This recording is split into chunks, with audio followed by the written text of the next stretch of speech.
Hello and welcome to your channel as they like it. Indian economy की series में आज हम लेके आए हैं एक ऐसा इम्पॉर्टेंट टॉपिक जो कि बहुत ही कंफ्यूजिंग भी है और बहुत ज़्यादा इम्पॉर्टेंट भी है।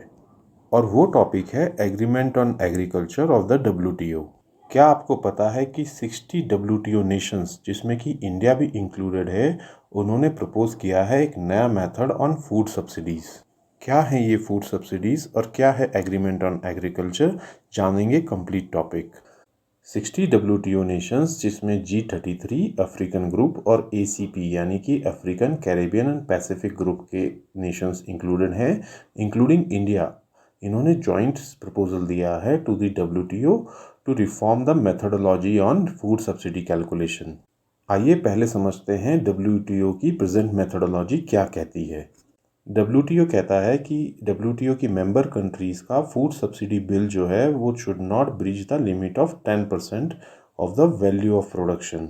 और ये वैल्यू ऑफ प्रोडक्शन बेस्ड होती है ऑन एक्सटर्नल रेफरेंस पीरियड, जिसे कहा जाता है ERP। इस 10% सीलिंग को डी मिनिमस भी कहा जाता है, यानी कि वो minimal amount of domestic support जो कि अलाउड है under the agreement of agriculture. D minimus provision of the WTO कहता है कि डेवलप्ड कंट्रीज अपना ट्रेड डिस्टॉर्टिंग सब्सिडीज रख सकती हैं टू द लेवल ऑफ 5%, और इन सब्सिडीज को एम्बर बॉक्स सब्सिडीज भी कहा जाता है। वहीं डेवलपिंग कंट्रीज के केस में ये फिगर है 10% of the agriculture output. External reference period based है on the average price based on the base year 1986 to 88, और इस एक्सटर्नल रेफरेंस पीरियड को रिवाइज नहीं किया गया है from decades. In 60 developing nations का कहना है कि ये जो ERP है इसमें इन्फ्लेशन को अकाउंट फॉर नहीं किया गया है और ना ही ये बेस्ड है on the recent reference price.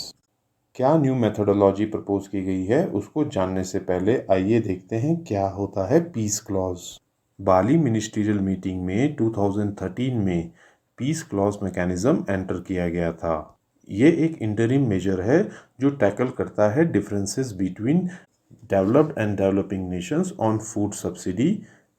और ये पीस क्लॉज कहता है कि ये डेवलपिंग नेशंस को आर्बिट्रेशन में ड्रैग नहीं किया जा सकता है अगर वो 10% की जो प्रिस्क्राइब लिमिट है सपोर्ट की उसको ब्रेक कर जाते हैं। पीस क्लॉज कहता है कि ऐसे डिस्प्यूट्स को फिलहाल नहीं लिया जाएगा until a permanent solution is reached. आइए अब समझते हैं क्या है न्यू मेथोडोलॉजी। न्यू मेथोडोलॉजी में डेवलपिंग कंट्रीज़ ने सजेस्ट किया है कि सब्सिडीज़ को कैलकुलेट किया जाना चाहिए अगर इन्फ्लेशन को अकाउंट फॉर किया जाए इन एक्सटर्नल रेफरेंस प्राइस, या फिर ERP यानी कि एक्सटर्नल रेफरेंस प्राइस को कैलकुलेट किया जाए on the basis of last 5 years बजाय के 1986 टू 88 प्राइसेस के। इसी के साथ इन नेशंस ने प्रपोज किया है कि एंटी सर्कमवेंशन क्लॉज जो कि बाली मिनिस्ट्रियल डिक्लेरेशन में 2013 में एंटर किया गया था उसको भी अमेंड किया जाना चाहिए। इस क्लॉज में कहा गया था कि वो डेवलपिंग कंट्रीज जो प्रोक्योर करती हैं food stocks for their own food security, उसका मतलब ये नहीं होगा कि वो ट्रेड डिस्टॉर्ट कर रही हैं या एडवर्सली इफेक्ट कर रही हैं food security of other members. ये इसलिए भी इम्पॉर्टेंट है क्योंकि ये इंश्योर करेगा कि एक्सपोर्ट किया जा सके food stocks from public stock holdings to the needy countries. आइए जानते हैं एग्रीमेंट ऑन एग्रीकल्चर क्या कहता है। एग्रीमेंट ऑन एग्रीकल्चर AOA एक WTO ट्रीटी है जो नेगोशिएट की गई थी in the Uruguay round of general agreement on tariffs and trade GATT, और फॉर्मली इसको रेटिफाई किया गया था in 1994 at Marrakesh, Morocco. Agreement on agriculture came into effect in 1995। Agreement on agriculture के 3 मेन पिलर्स हैं। First is domestic support. Domestic support उन government subsidies को कहा जाता है जो प्रोवाइड की जाती हैं at the domestic level, either directly या फिर प्रोडक्ट स्पेसिफिक या दोनों।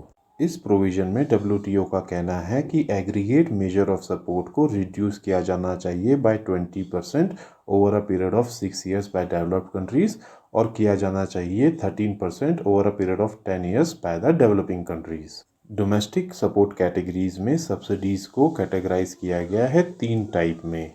इसमें सबसे पहली है ग्रीन बॉक्स सब्सिडीज।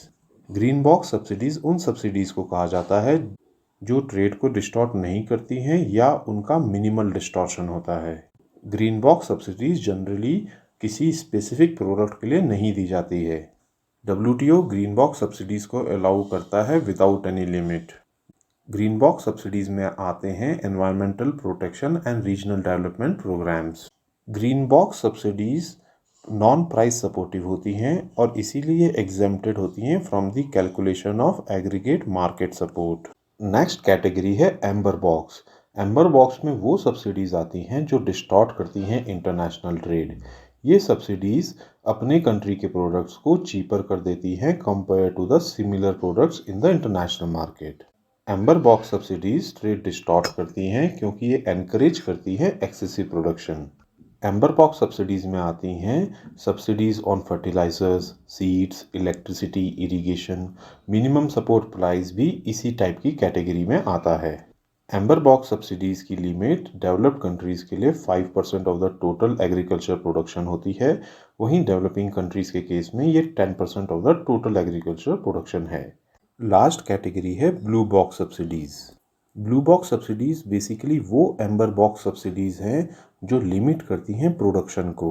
बेसिकली कोई भी ऐसा गवर्नमेंट सपोर्ट जो कि एम्बर बॉक्स में प्लेस होना चाहिए था, लेकिन वो रिक्वायर करता है फार्मर को कि वो लिमिट करे प्रोडक्शन को, भी उसको ब्लू बॉक्स में डाल दिया जाता है। At present blue box subsidies में कोई भी लिमिट नहीं है स्पेंडिंग के लिए। बहुत ही कम नेशंस इन सब्सिडीज़ को इस्तेमाल करते हैं, जैसे हैं नॉर्वे, स्लोवेनिया, आइसलैंड। इसके एग्जाम्पल्स हैं subsidies linked with the capping of acreage और नंबर ऑफ एनिमल्स।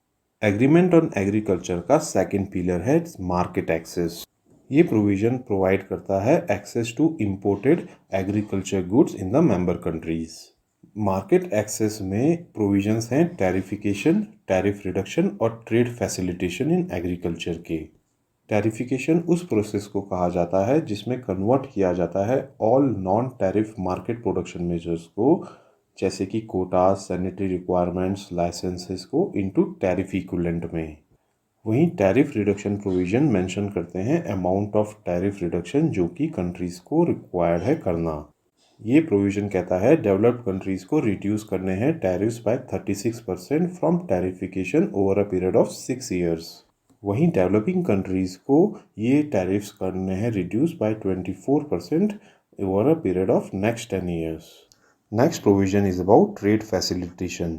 ये प्रोविज़न कहता है कि कुछ percentage of agriculture produce meet किए जाने चाहिए from the imported agriculture products.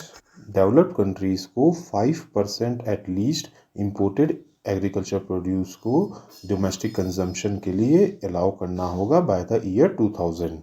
Developing countries को यही रिक्वायरमेंट 2004 तक कंप्लीट करनी थी।